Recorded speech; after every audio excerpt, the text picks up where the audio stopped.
He was turning to ash, a lethal poison eroding his immortal veins. Gasping for breath on the icy hospital bed, he whispered, "Whoever marries you will be a very lucky woman." Without missing a beat, Evelyn slid a silver band onto his freezing finger and replied, "I accept your proposal." Then the real nightmare began. The rain lashed against the reinforced glass of Columbia Memorial Hospital in Astoria, Oregon, like handfuls of gravel. It was 3:14 a.m. on a Tuesday, the dead center of the graveyard shift, when the emergency room doors crashed open.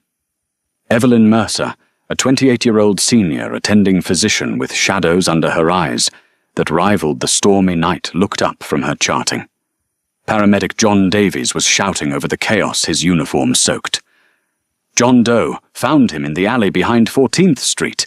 No ID core temp is registering at 68 degrees. Heart rate is, Doc, the monitor says 10 beats per minute, but that has to be a malfunction." Evelyn rushed forward, her medical instincts kicking in. As she helped transfer the patient onto the trauma bay bed, her hands brushed his bare forearm. She gasped. It wasn't just cold. It was like touching a block of marble left out in a winter storm. The man was breathtakingly striking sharp jawline raven hair, clinging to a pale forehead, and veins that pulsed with a faint, unnatural, dark luminescence beneath his translucent skin. "Get him on a warming blanket, start a central line, and push warmed IV fluids," Evelyn ordered, though a knot of unease tightened in her stomach. "Dr. Holden, get the crash cart ready." Dr. Aris Holden, a resident with a habit of panicking, struggled to find a vein. "His tissue is too dense, Dr. Mercer. The needle won't penetrate properly. And look at his blood." When Evelyn finally managed to draw a sample, she froze. The liquid in the vial wasn't the bright crimson of oxygenated arterial blood, nor the deep burgundy of venous blood. It was almost black, viscous, and separated immediately into strange, shimmering layers. Leaving Holden to manage the warming protocols, Evelyn took the vial to the small, dimly lit hematology lab on the floor. She placed a drop under the microscope and switched on the slide light. What she saw defied every medical textbook she had ever memorized. The cellular structures were rapidly regenerating, only to be violently torn apart by a foreign crystalline substance acting like a microscopic buzzsaw. Out of pure curiosity, she passed a UV sterilization wand over the sample. The blood violently hissed, emitting a tiny wisp of smoke. Evelyn backed away, her heart hammering against her ribs. She was a woman of science, a pragmatic doctor who paid her mortgage and worried about her car's transmission. Monsters were the stuff of cheap paperback novels, yet the evidence lay right under her lens. When she returned to Trauma Bay, 4 Holden was gone, called away to a multi-car pile-up on the interstate. The room was deathly quiet, save for the rhythmic, agonizingly slow beep of the heart monitor. The John Doe's eyes were open. They were a piercing, iridescent amber. The warming blankets are agonizing. His voice was a low, gravelly rasp that resonated in Evelyn's chest. "Please, turn them off." Evelyn hesitated, then reached over and powered down the Bear Hugger system. "Who are you?" she asked, her voice surprisingly steady. Or rather, what are you? A bitter, exhausted smile touched his pale lips. "My name is Dominic Adler, and I am an antiquity. A dying one at that." Over the next 2 hours, the frantic pace of the ER bypassed room 4. Evelyn found herself pulled into Dominic's orbit. He explained with a detached sort of grief that he had been injected with a synthetic, heavy metal isotope liquid, silver-bound with a radioactive tracer. It was a targeted assassination. The isotope was systematically destroying his cellular regeneration. His immortal body was essentially attacking itself, turning his insides to ash. "Why come to a human hospital?" Evelyn asked, adjusting his IV, replacing the saline with a specialized cocktail of chelating agents she desperately hoped would slow the heavy metal poisoning. "I didn't," Dominic murmured, coughing. A fleck of black ash landed on his pale lip. I was trying to reach the docks. I miscalculated. Now I will die in sterile white sheets, listening to the fluorescent lights hum. Despite the absurdity, the terrifying reality of the situation, Evelyn felt a profound wave of empathy. Beneath the terrifying exterior of an apex predator was a man in excruciating pain, facing the end of a very long existence entirely alone. She stayed by his side, bringing him a rare privacy in the bustling hospital.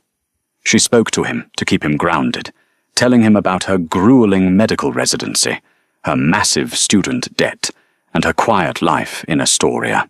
In return, Dominic spoke of the 1890s of jazz clubs in the roaring 20s and the crushing weight of outliving everyone he had ever loved.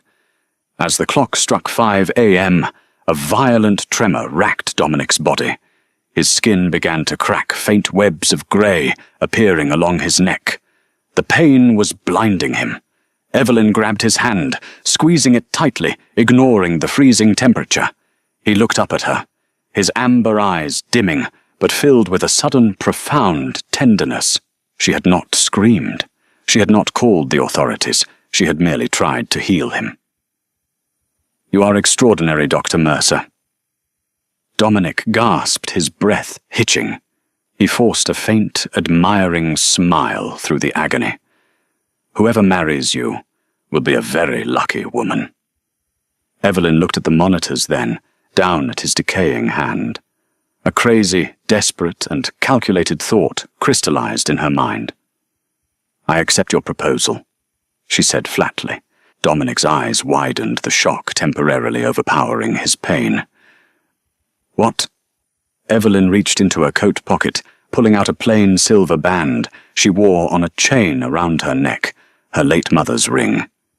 She slid it off the chain and forced it onto Dominic's freezing pinky finger, the only one it would fit. "I said I accept."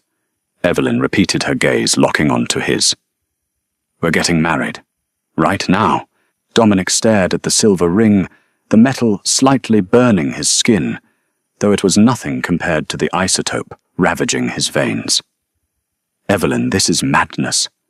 I am turning to dust. I will be gone before the sun crests the horizon." "Exactly," Evelyn said, her tone shifting from a compassionate caregiver to a sharply focused tactician. She turned to the computer station in the corner of the room, her fingers flying across the keyboard. "You told me earlier about the Adler Trust. You mentioned that the man who poisoned you, Victor Hastings, stands to inherit your entire estate, your properties and your archives, because he is your only remaining blood-sworn sire. Is that true?" Dominic nodded weakly, coughing up another trace of ash. "Vampiric law. The oldest surviving lineage claims the estate of the fallen. Hastings poisoned me to claim my empire in Seattle. He wants my political leverage. My death makes him untouchable. Unless," Evelyn countered, printing a series of documents from the hospital's legal database, "you have a legal human spouse. Under United States federal and state law, a spouse overrides a distant biological or blood-sworn relative, especially if a swift will is executed. If your assets are bound in human shell corporations, as you said, their human law dictates the inheritance." Dominic let out a breathless, hollow laugh. "You want my fortune? I want the Hastings pharmaceutical front dismantled," Evelyn said, her voice dropping to a fierce whisper as she approached his bed, slamming the papers onto the tray table. "Victor Hastings owns Apex Biotech.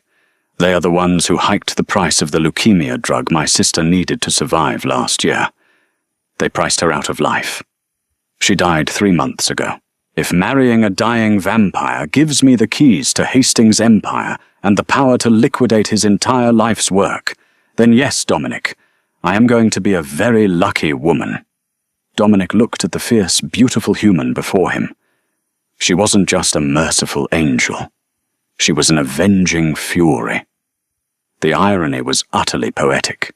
Hastings had sought to take everything, and by driving Dominic into this random ER, he had unwittingly handed his empire to his own victim's sister.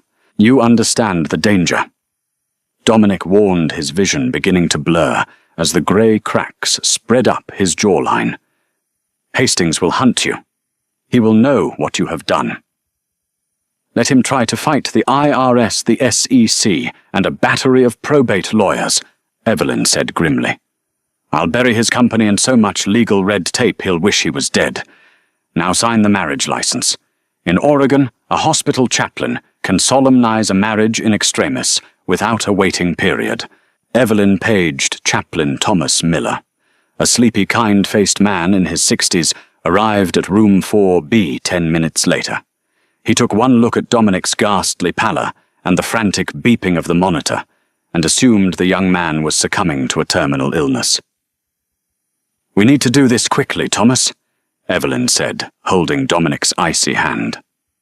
The ceremony was surreal. The harsh fluorescent lights buzzed overhead, casting sterile shadows across the trauma bay. There were no flowers, no music, only the smell of antiseptic and the terrifying sound of Dominic's laboured breathing. Do you, Evelyn, take this man? I do, she said firmly, her eyes fixed on Dominic. And do you, Dominic, take this woman? I do, Dominic rasped, coughing violently. He barely managed to scrawl his signature on the hospital's emergency legal marriage and will forms binding his vast, centuries-old empire to Evelyn Mercer. Chaplain Miller pronounced them husband and wife, gave a sympathetic nod, and rushed out to file the paperwork with the county clerk's digital portal before the patient expired. The moment the door clicked shut, the atmosphere in the room shifted. A deafening silence fell over the trauma bay. Evelyn stood by the bed, the reality of what she had just done crashing over her. She was a widow in waiting to a creature of myth. It is done, Dominic whispered. His body was visibly deteriorating now, the skin flaking away into fine, dark dust that caught the harsh light. Take the ring. Go to Elias Thorne in Seattle. He is a human lawyer. He knows everything. He will protect you. Evelyn watched him fade, a sudden, unexpected pang of grief striking her chest. He had been a monster, perhaps, but tonight he was just a casualty of a war she was now intimately part of. Thank you, Dominic, she whispered softly. Before Dominic could speak his final words, the double doors of the emergency room down the hall blew off their hinges with a deafening crash. The sound of terrified screams and shattering glass echoed through the corridor. Evelyn looked through the small glass window of room 4B.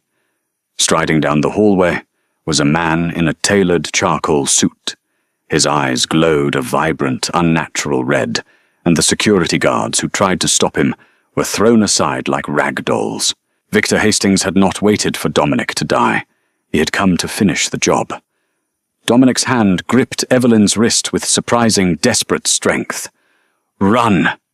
He gasped, his amber eyes wide with terror. Evelyn, run! But Evelyn didn't run.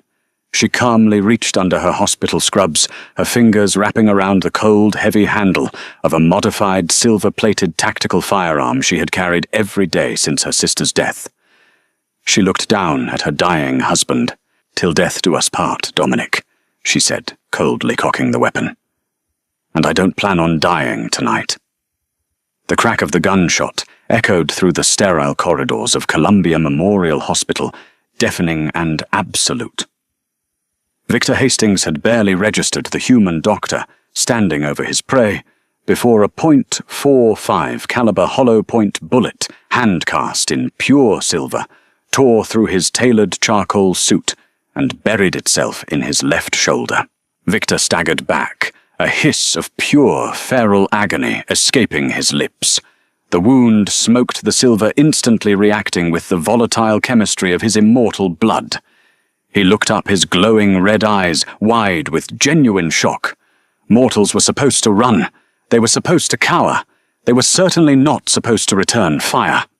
"Get out of my emergency room," Evelyn commanded, her voice devoid of panic. Her hands, trained to perform delicate procedures under immense pressure, did not shake as she aimed the weapon at his chest. "You insolent little insect!" Victor snarled, his fangs extending, as the veins around his eyes darkened into jagged black lightning bolts. He lunged forward, moving with a speed that blurred the air. But Evelyn was a trauma surgeon. She lived in the split-second margins between life and death. Before Victor reached the threshold of room 4B, she fired twice more, striking him in the abdomen, then swiftly turned and slammed her hand onto the emergency oxygen release valve on the wall. A highly pressurized stream of pure oxygen flooded the immediate space. She grabbed the UV sterilization wand she had brought from the lab, sparked a surgical cauterizing pen, and threw it into the oxygen-rich corridor. The resulting flashfire explosion blew Victor backward through the double doors, engulfing him in a localized inferno of bright blue flame. The sprinkler system shrieked to life, raining cold water down upon the ruined hallway. "Dominic, we are leaving." Evelyn coughed through the smoke, holstering her weapon. She turned to the bed. Dominic was barely conscious, his skin entirely grey, the heavy metal isotope nearing his heart. "I cannot walk." Dominic rasped the ashes of his own body, dusting the white sheets. "Leave me, Evelyn. You have the ring. You have the power." "I am a doctor, and you are my patient. And as of 5 minutes ago, you are my husband. I don't abandon either," Evelyn stated flatly. She grabbed a portable defibrillator, a heavy-duty transport gurney, and 3 bags of the collating IV fluids. With a surge of adrenaline she didn't know she possessed, she hauled Dominic's freezing, rigid body onto the gurney. Navigating through the chaotic, waterlogged hospital, Evelyn bypassed the main corridors and took the freight elevator down to the ambulance bay. The chaos upstairs had drawn all security personnel away. An advanced life support ambulance sat idling near the loading dock, the keys dangling from the ignition. Evelyn loaded Dominic into the back, secured the stretcher, and slammed the door shut. She jumped into the driver's seat, threw the heavy vehicle into gear, and peeled out into the stormy Oregon night, the tires screeching against the wet pavement. As they sped down Interstate 5 toward Seattle, the rain washing away the blood on the windshield, Evelyn yelled into the back, "Dominic, stay with me. Tell me about Apex Biotech. If we are going to dismantle Victor's empire, I need to know where the bodies are buried." From the back, Dominic's voice was a weak, echoing whisper over the siren wail. "Apex is a farming operation. The drugs they produce for leukemia, for autoimmune diseases, they don't cure. They alter the blood. They make human blood richer, more potent for feeding. They hike the prices to force desperation, pushing patients into clinical trials where they vanish. Your sister, she was a candidate." Evelyn's grip on the steering wheel tightened until her knuckles turned white. The grief that had hollowed her out for the past 3 months transmuted instantly into a cold, diamond-hard rage. It hadn't been a failing medical system that killed Abigail. It had been a calculated harvest. "We need to reach Elias Crawford in Seattle." Dominic coughed, struggling to keep his amber eyes open. "He holds the master ledger. He is human, but his family has served the Adler Trust for a century. He can execute the marriage documents. Lock Victor out of the accounts." "Hold on, Dominic," Evelyn whispered, pressing the accelerator to the floor. "I'm going to fix this. All of it." During the 2-hour drive, Evelyn frequently reached into the back to push more collating agents into Dominic's IV. She noticed something miraculous. While the heavy metals were destroying his vampiric cells, the sheer volume of synthetic human fluids she was pumping into him was creating a temporary buffer. The decay hadn't stopped, but it had slowed. By the time the Seattle skyline appeared through the breaking storm clouds, dawn was threatening to break. They pulled into the underground parking garage of a nondescript brutalist high-rise in the financial district. Elias Crawford, a sharply dressed man in his 50s with calculating grey eyes, was waiting for them. He had tracked the ambulance's GPS the moment Evelyn had used Dominic's emergency burner phone to call ahead. When he saw Evelyn wheeling a decaying, ashen Dominic out of the ambulance, his stoic demeanor cracked. "Good God, Mr. Adler." Elias breathed, rushing forward to help push the gurney toward a private reinforced elevator. "Elias!" Evelyn interrupted, her voice snapping like a whip. "Did you receive the digital transmission from the hospital chaplain?" Elias looked at the blood-stained, exhausted doctor, noticing the silver ring on her finger. "I did, Mrs. Adler. The marriage is legally binding. The will is activated. But Victor Hastings has already frozen the secondary accounts. He has sent mercenaries. We have less than an hour before he tracks your vehicle here." "Then we don't have an hour to hide," Evelyn said, wheeling Dominic into the high-tech medical suite hidden within Elias's penthouse. She looked down at her dying husband, then back to the lawyer. "We execute the hostile takeover right now, and I'm going to prepare a very special prescription for Mr. Hastings."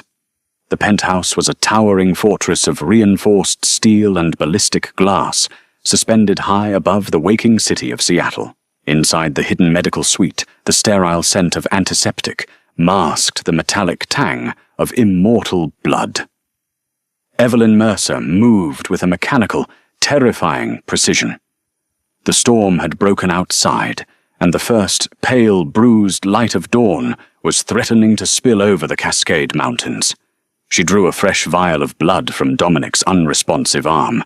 The liquid was no longer blood.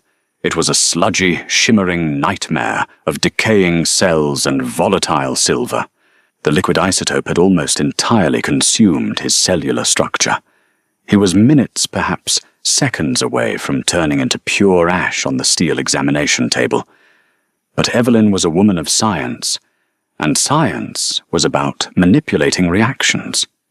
She carried the vial to Elias's state-of-the-art centrifuge, locking it into the rotor. She didn't want to extract the poison to save Dominic. It was far too deeply integrated into his tissues for a simple dialysis.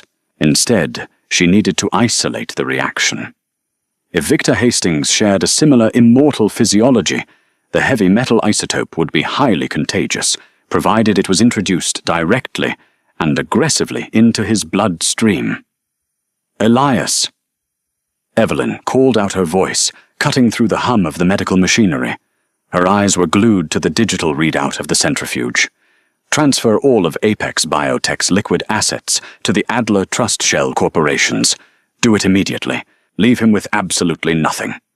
In the adjacent living room, Elias Crawford's fingers flew across a massive glowing terminal. "I'm initiating the hostile probate protocols now," the lawyer shouted back, his voice tight with adrenaline.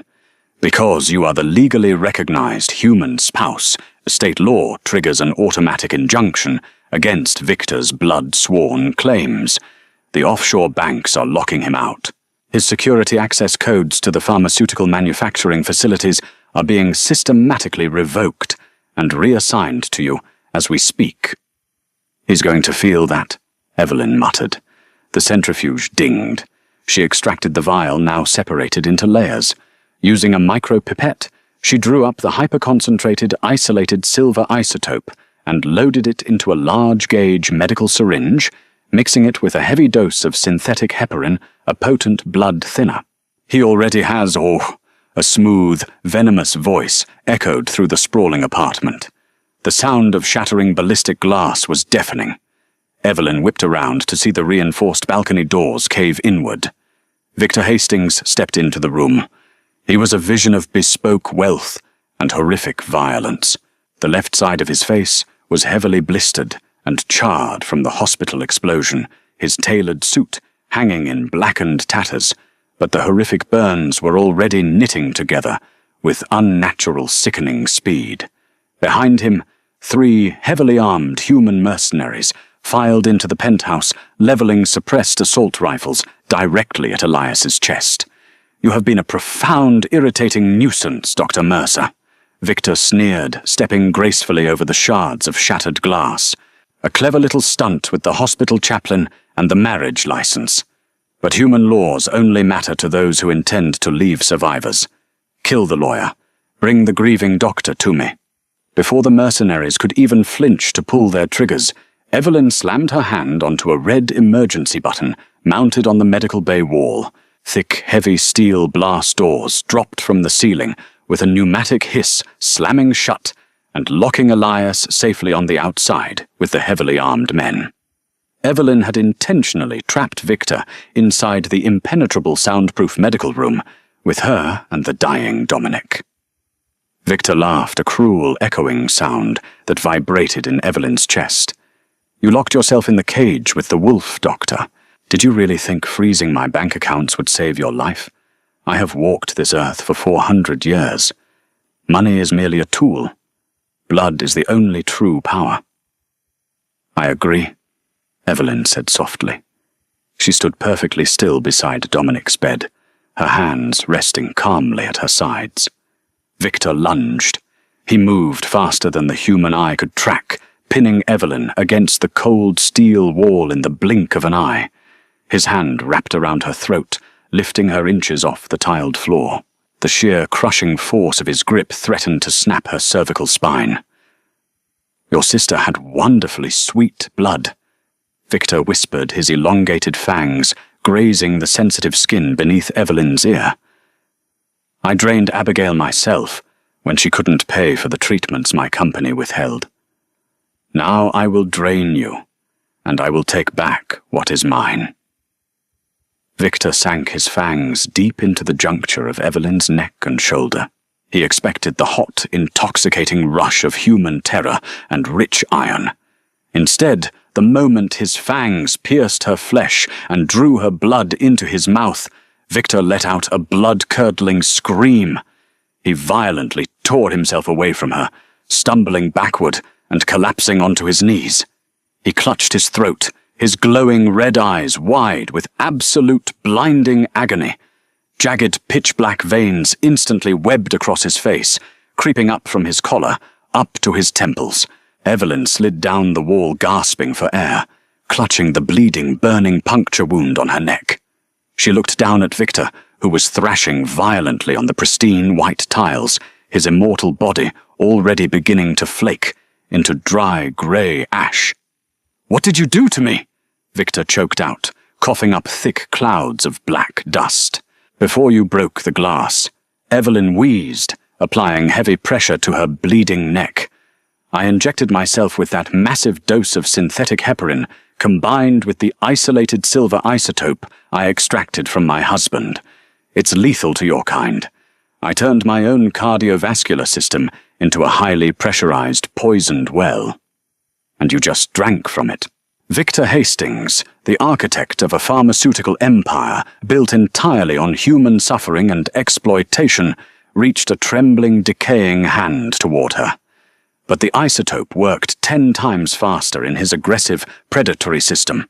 Within seconds his body completely calcified. With a sickening crunch, he crumbled into a pile of lifeless, dark grey ash. Evelyn didn't waste a second celebrating. She grabbed a second massive syringe from the surgical tray, a dangerous, untested cocktail of human stem cells, heavy metal binders, and pure epinephrine, and plunged it directly through Dominic's ribs, straight into his failing heart. "Come back," she whispered, fiercely, pressing her bloody hands against his cold chest. "I didn't do all of this to be a widow on my first day.